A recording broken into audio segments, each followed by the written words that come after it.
Nazis at NASA? The secret history of Operation Paperclip. Would you believe that humanity's greatest achievement, landing on the moon, was driven by minds who served one of the most brutal regimes in history? It sounds like a movie script, but it's real. Shortly after Hitler's defeat, while the world celebrated peace, a secret American operation began. Its name, Paperclip. Its objective, to recruit the best scientists from Nazi Germany before the Soviets could. Over 1,600 specialists, many with dark pasts linked to the Nazi Party, were brought to America. They weren't just scientists. They were the key to technological supremacy in the new war that was brewing, the Cold War. Prepare to uncover the secret and controversial history of Operation Paperclip. The year was 1945. World War II was ending in Europe, leaving a trail of destruction and a power vacuum. But the alliance that defeated the Axis would soon fracture. The United States and the Soviet Union, once allies of convenience, emerged as rival superpowers with opposing ideologies and mutual distrust. A new era of global tension was beginning, the Cold War. In this new battle, science and technology would be the decisive weapons. Rockets, nuclear weapons, supersonic jets. Whoever dominated these areas would dominate the world. The United States knew that Nazi Germany, despite its defeat, possessed the most advanced military technology on the planet. The V-2 rockets that bombarded London were just the tip of the iceberg. Research was underway on chemical and biological weapons, jet propulsion, aeronautical medicine, and much more.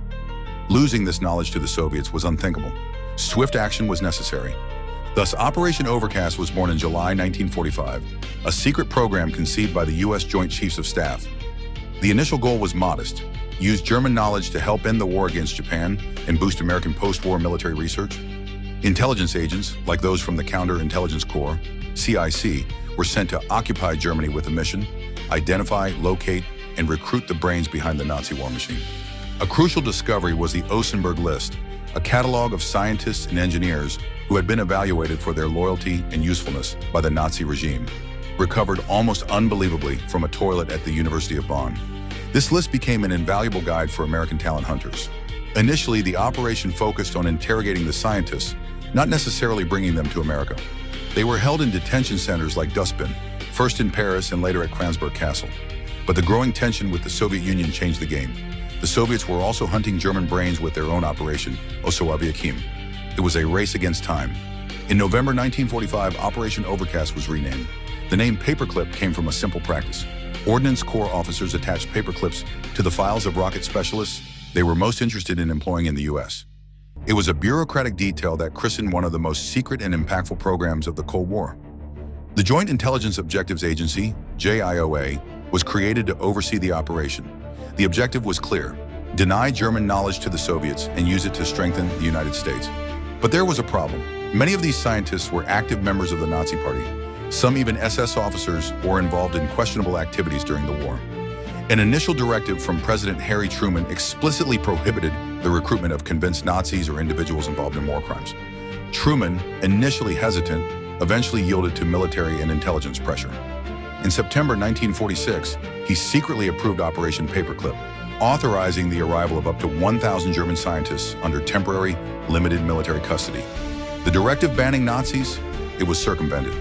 Officials from JIOA and the Office of Strategic Services, OSS, the precursor to the CIA, worked to cleanse the records of the most valuable scientists, eliminating or downplaying incriminating evidence from their past. National security, they argued, outweighed ethical concerns. Their intelligence was considered too crucial to fall into the wrong hands.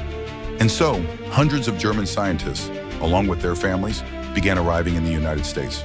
They received government contracts, often at secret military installations like Fort Bliss, Texas, and White Sands Proving Grounds, New Mexico, and later in Huntsville, Alabama.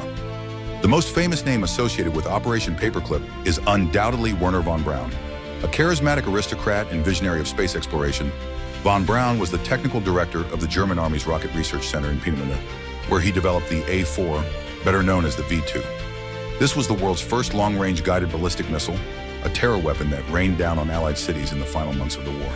The production of the V2, however, was stained by the brutal use of forced labor in the underground Mittelwerk complex, where thousands of concentration camp prisoners died under inhumane conditions. Von Braun's connection to these atrocities would be a constant shadow over his later career. Anticipating German defeat, von Braun and his team decided to surrender to the Americans, believing they would have better conditions to continue their space research. In May 1945, they surrendered to American troops in Bavaria. Von Braun and over 100 members of his Peenemünde team were quickly integrated into Operation Paperclip. In the United States, von Braun became the central figure in the U.S. Army's ballistic missile program and later NASA. He was instrumental in developing the Redstone rocket, which launched America's first satellite, Explorer 1, and carried the first American astronaut, Alan Shepard, into space.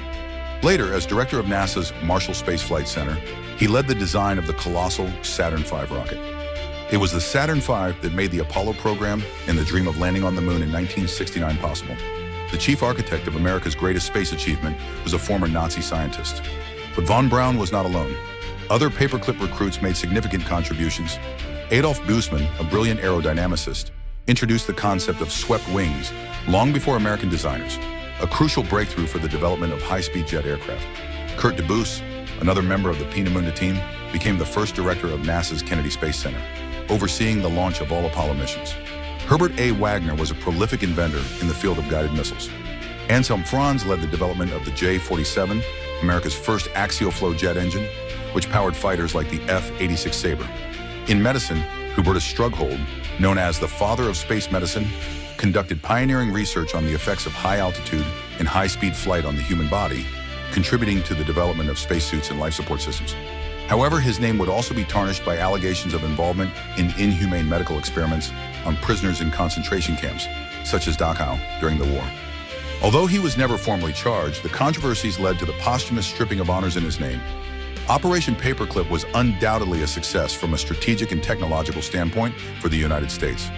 It ensured the country had access to the most advanced German scientific knowledge, giving it a crucial advantage over the Soviet Union in the Cold War, especially in the arms race and the space race. Without the paperclip scientists, the history of 20th century technology might have been very different. However, the program has always been shrouded in moral controversy.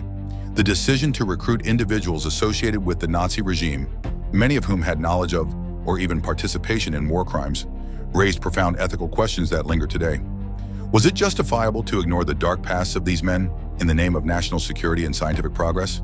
Did the ends justify the means? Some scientists were investigated years later. Georg Rickhey, who oversaw V-2 production at Middelburg, was tried for war crimes in the Dora trial, but acquitted and continued working for the U.S. Air Force. Walter Schreiber, a doctor linked to human experiments, had to flee to Argentina after his past was exposed. Arthur Rudolph, another production director at Middelburg, renounced his U.S. citizenship and returned to Germany in 1984 to avoid charges related to the use of forced labor. These cases highlight the moral dilemma at the heart of Operation Paperclip. The United States made a Faustian bargain, trading justice and moral accountability for technological knowledge and strategic advantage. Defenders argue it was a pragmatic necessity in the harsh reality of the Cold War. If the U.S. hadn't recruited them, the Soviets would have, with potentially worse consequences. Critics point out that it represented a betrayal of the ideals for which the war was fought, offering refuge and rewards to individuals complicit in a genocidal regime. The full story of Operation Paperclip only emerged gradually, decades later, as documents were declassified and investigations were conducted. It reveals a complex web of espionage, science, politics, and morality, where the line between hero and villain, progress and complicity became dangerously blurred. The moon landing was a giant leap for mankind, but it was built on a morally complex foundation. Operation Paperclip accelerated American progress. But at what cost? How many other uncomfortable secrets like this are still buried in the archives of history, waiting to be discovered? The search for truth about our past, however dark it may be, never ends.